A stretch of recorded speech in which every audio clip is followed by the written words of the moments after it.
बच्चों नमस्कार। बच्चों हम लोग जवाहर नवोदय विद्यालय प्रवेश परीक्षा में मेंटल एबिलिटी टेस्ट पढ़ रहे हैं।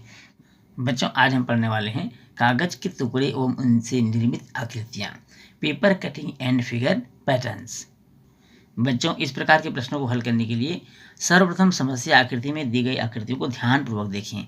इसके बाद इन आकृतियों की गिनती कर लें। यदि हो सके तो समस्या आकृति में दिए गए टुकड़ों का क्रमांकन कर लें, जैसे 1, 2, 3। इसके बाद दिए गए टुकड़ों को अपनी कल्पना के आधार पर जोड़ने का प्रयास करें। देखिए इन टुकड़ों से कैसी आकृति निर्मित हो सकती है। आपको अपनी कल्पना को साकार करना है, कल्पना करना है। इसके बाद उत्तर विकल्पों का विश्लेषण करें कि टुकड़ों में से कौन सी आकृति का निर्माण संभव हो सकता है। बच्चों ध्यान ये भी रखना है कि उत्तर आकृति में समस्या आकृति के सभी टुकड़ों का प्रयोग होना चाहिए। 2 डिजाइनों की गिनती एक स्थान पर न करें। उत्तर आकृति में समस्या आकृति से न तो कम और न ही अधिक डिजाइनों का प्रयोग हो, यह भी आपको ध्यान रखना है। आपको यह भी ध्यान रखना है बच्चों कि समस्या आकृति में दी गई डिजाइनें उत्तर आकृति में अलग अलग माप तथा अलग दिशा में सेट करके उत्तर आकृति बनी हो सकती है। बच्चों अब इन प्रश्नों को ध्यान से देखिए। यहाँ पर छोटे छोटे कागज के टुकड़े यहाँ पर आपको दिखाई दे रहे हैं बच्चों। इन टुकड़ों को जोड़ करके इनमें से कौन सी आकृति बन सकती है, इसकी आपको कल्पना करना है। ध्यान ही रखना बच्चों, छोटी आकृति फिर बड़ी फिर बड़ी सबसे बड़ी, इन आकृति को बहुत ध्यान से आपको देखना है। यहाँ पर ये भी देखना है कि कितने टुकड़े हैं। जैसे कि मैंने कहा था आपको नंबरिंग कर लेना है, 1, 2, 3, 4, इस तरह से 4 टुकड़े हैं। तो 4 टुकड़ों से कौन कौन सी आकृति बनी है और 4 टुकड़े क्या सब में समाहित है, ये भी आपको देखना है। जैसे कि यहाँ पर देखो बच्चों 1, 2, 3, 4 टुकड़े तो है, लेकिन इन टुकड़ों में क्या सभी टुकड़े हैं। ये वाला टुकड़ा आपको दिखाई दे रहा है, ये भी दिख रहा है, ये वाला टुकड़ा आपको नहीं दिख रहा बच्चों, क्योंकि ये बड़ा है ये छोटा है, इसलिए आकृति नहीं हो सकती, ये आपको काट देना है। अब इसमें अगला ऑप्शन देखना है। देखेंगे इसमें क्या ये दिख रहा है, बिल्कुल नहीं, क्योंकि इस तरह की आकृति तो है ही नहीं। यहाँ पर त्रिभुजाकार है, समबाहु त्रिभुज जैसा दिख रहा है, यहाँ पर बिल्कुल नहीं है, विषमबाहु जैसा लग रहा है, यह भी नहीं हो सकता। यहाँ पर तीसरा में देखते हैं, यहाँ क्या, हाँ ये बिल्कुल सही है बच्चों, क्योंकि ये और ये दोनों तो पहले से यहाँ पर ज्ञात है, दिया हुआ है, तो ये ऑप्शन आपका सही हो सकता है। ये भी नहीं हो सकता क्योंकि इस तरह से काकर की कटिंग यहाँ पर उपस्थित नहीं है। तो इस तरह से आपको सही विकल्प का चुनाव करना है। आपको हमेशा यह ध्यान रखना है कि जो कटिंग यहाँ पर दिया हुआ है वो कटिंग यहाँ पर है या नहीं, ये भी आपको बहुत ध्यान से देखना है, क्योंकि सारी कटिंग उपलब्ध होनी चाहिए बच्चों, और उसी रूप में होना चाहिए जिस रूप में आपको दिखाई दे रहा है। इसका भी हमेशा आपको ध्यान रखना है। अब दूसरा में चलते हैं बच्चों। इन सब टुकड़ों से मिलाकर कौन सी आकृति बन सकती है, यह भी आपको देखना है। ये दिख रहा है छोटे छोटे 2 त्रिभुज हैं, जैसे कि यहाँ पर है, और ये वर्ग है, तो निश्चित रूप से आकृति नंबर 2 इसका सही आंसर होगा। तो इस तरह से आपको समझना है और सही उत्तर की चुनाव करना है। अब यहाँ पर देखिए बच्चों, इस प्रश्न में इन कटिंगों को मिलाना है। इन कटिंगों को मिलाने से कौन सी आकृति बन सकती है, बहुत ध्यान से देखना है, और अपनी कल्पना से इन आकृतियों में से कौन सी आकृति बन सकती है इसका आपको निर्माण करना है। देखिए बच्चों, अपनी कल्पना से आपने क्या निर्माण किया है, क्या सभी आकृतियाँ कहीं पर दिखाई दे रही है आपको, बिल्कुल आकृति नंबर पहला में दिखाई दे रही है। अगले प्रश्न में हम देखेंगे ये सब टुकड़े कहाँ पर दिखाई दे रहे हैं बच्चों, बहुत ध्यान से देखिए।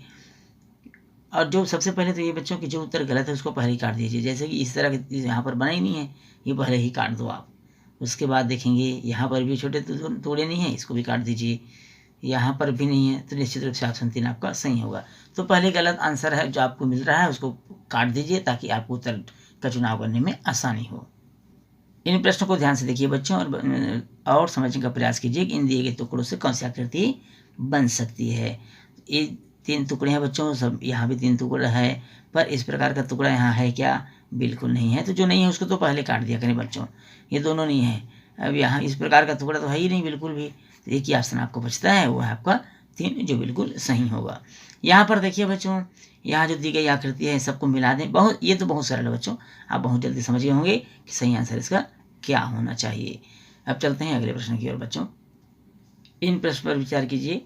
इन प्रश्नों में ये इस तरह से कागज के टुकड़े दिए गए हैं, 1 टुकड़ा, 2 टुकड़ा, 3 टुकड़ा, क्या सभी टुकड़े इसमें समाहित है, और कौन सी आकृति में समाहित है आपको यह भी देखना है। बहुत ध्यान से देखने से तब पता चला बच्चों कि ये यहाँ समाहित है। अगले प्रश्न में देखेंगे, ये कागज के छोटे छोटे टुकड़े हैं और ये कहाँ पर है, आपको इनको जोड़ने से कैसा आकृति बन सकता है, और क्या सभी आकृतियाँ इनमें हैं, ये भी आपको देखना है। तो देखिए बच्चों, कौन सी आकृति में दिखाई दे रही है जो इसमें सन्निहित है। इसमें सन्निहित है बच्चों, ये वाली आकृति इसमें सन्निहित है। इसी प्रकार अगला प्रश्न देखिए, यहाँ पर क्या बन सकता है। इन टुकड़ों को मिलाकर के बच्चों, इन टुकड़ों को मिलाकर हम ये बना सकते हैं। इस प्रश्न में इन टुकड़ों को मिलाकर क्या बना सकते हैं, बहुत ध्यान से देखिए। इन टुकड़ों को मिलाकर हम बना सकते हैं ये वाला आकृति बना सकते हैं बच्चों। इस प्रश्न में देखिए इस सारे टुकड़ों को मिलाकर हम क्या बना सकते हैं, तो इन सारे टुकड़ों को मिलाकर के बना सकते हैं हम आकृति नंबर 3। यहाँ पर देखिए बच्चों छोटे छोटे तो एक जैसे आकृति दिख रहे हैं त्रिभुजाकार, और बीच में एक पंचभुजाकार आकृति है। तो इस पंचभुजाकार आकृति और फिर छोटे छोटे त्रिभुज मिलाकर हम क्या बना सकते हैं, बहुत सिंपल है, बहुत ध्यान से देखिए बच्चों। यहाँ पर कुछ दिखाई दे रहा है क्या, बिल्कुल दिखाई दे रहा है, तो हमारा ये ऑप्शन सही होगा। इस प्रश्न को देखिए, अब इस प्रश्न में जो दी गई टुकड़े हैं उन टुकड़ों से क्या बनाया जा सकता है, तो बहुत ध्यान से देखने समझ में आ रहा है कि इस आकृति का निर्माण किया जा सकता है। फिर अगले प्रश्न में हम देखेंगे यहाँ पर ये 4 टुकड़े हैं, इन 4 टुकड़ों से क्या बन सकता है बच्चों, बहुत ध्यान से कल्पना करिए, और कल्पना करने के बाद देखिए कि क्या ये दी गई आकृति, क्या ऑप्शन पहला बन सकता है, बिल्कुल सही बन सकता है बच्चों। तो इस तरह से आपको उन आकृतियों को मिला करके देखना है जो टुकड़ों के रूप में आपको दिखाई दे रहा है। अब यहाँ पर देखिए इसमें ये सारे टुकड़ों को मिलाने से क्या बन सकता है, इसमें से ये भी आपको ध्यान से देखना है कि इन टुकड़ों को मिला दिया जाए तो क्या बन सकता है बच्चों, तो ये तो बन नहीं सकता, ये बनेगा बच्चों। यहाँ पर इस प्रश्न में देखिए बहुत ध्यान से 4 से छोटे टुकड़े हैं, इन टुकड़ों को मिलाकर क्या बनाया जा सकता है, तो इन टुकड़ों को मिलाकर बनाया जा सकता है ये आकृति नंबर 4, जो बिल्कुल सही होगा। इन प्रश्नों पर विचार कीजिए बच्चों। देखिए यहाँ पर छोटे टुकड़े बने हुए हैं, इन टुकड़ों से मिलाकर हम क्या बना सकते हैं, तो इन टुकड़ों से मिलाकर के 3 2 5 टुकड़े हैं बच्चों, 3 1 2 3 4 5 टुकड़े, तो ये आकृति बन सकता है। फिर देखते हैं बच्चों अगले प्रश्न में, यहाँ पर इन टुकड़ों को मिलाकर के क्या, ये थोड़ा सा ज़्यादा टुकड़े हैं इसलिए बहुत सावधानीपूर्वक देखेंगे इसको। 1 2 3 4 5 6 7 8 टुकड़े हैं बच्चों, और ये 8 टुकड़े कहाँ हैं आपको बहुत ध्यान से देखना है, गिनती करके बनाना है। तो यहाँ पर तो कहाँ पर दिखाई दे रहा है बच्चों, 1 2 3 4 त्रिभुज है, तो ये आकृति नंबर 2 में हमको दिखाई दे रहा है सारे टुकड़े। अगले प्रश्न को ध्यान से देखिए और इन टुकड़ों से क्या बन सकता है इस पर विचार कीजिए। तो इन आपने विचार कर लिया होगा बच्चों, बहुत ध्यान से देख लिया होगा इन टुकड़ों से क्या बनेगा, इन मिला करके तो ये आकृति बन सकती है। इसमें देखेंगे ये जो टुकड़े दिखाई दे रहे हैं छोटे 3 टुकड़े, इन छोटे 3 टुकड़ों से कौन सी आकृति बन सकती है, बहुत ध्यान से देखिए बच्चों, आकृति नंबर 4, इन टुकड़ों से चौथी आकृति बन सकती है। इस प्रश्न को ध्यान से देखिए, इस प्रश्न में दिए गए टुकड़ों से कौन सी आकृति बन सकती है, तो इन प्रश्न टुकड़ों से बन सकती है बच्चों आकृति नंबर 2। यहाँ पर इन टुकड़ों को मिलाने का प्रयास कीजिए, ये छोटे टुकड़े हैं इनको अपनी कल्पना से मिलाइए और कौन सी आकृति बन सकता है इसका निर्माण कीजिए। इनमें से बन सकता है आकृति नंबर 2 बन सकता है बच्चों। इस प्रश्न में देखिए बच्चों इन टुकड़ों से क्या बन सकता है, इन टुकड़ों से आकृति नंबर 3 का निर्माण हो सकता है। यहाँ पर देखिए बच्चों इन प्रश्नों को अगर जोड़ दें तो एक सर्कल बनेगा और एक सर्कल नुमा आकृति, ये पहला, क्योंकि बाकी तो ब्लैंक है इसलिए नहीं हो सकता। इस तरह से 4 हमको आकृति दिखाई दे रहा, बाकी सिंगल आकृति है, तो इस तरह से हम सही आकृति का चुनाव कर लिए। इस प्रश्न में देखिए बच्चों कौन सी आकृति का निर्माण हो सकता है, इसमें बन सकता है आकृति नंबर, इसमें बनेगा आकृति नंबर 4। इन टुकड़ों से चौथी आकृति का निर्माण हो सकता है। इन टुकड़ों को देखिए बच्चों, इन टुकड़ों से कौन सी आकृति का निर्माण हो सकता है, इन टुकड़ों से निर्माण हो सकता है आकृति नंबर, ध्यान से देखने से पता चल रहा है आकृति इसका निर्माण हो सकता है। इस प्रश्न में देखिए बच्चों इन टुकड़ों से हम कौन सी आकृति का निर्माण कर सकते हैं, यहाँ पर 4 टुकड़े दिए हुए हैं, इन 4 टुकड़ों से हम इसका निर्माण कर सकते हैं।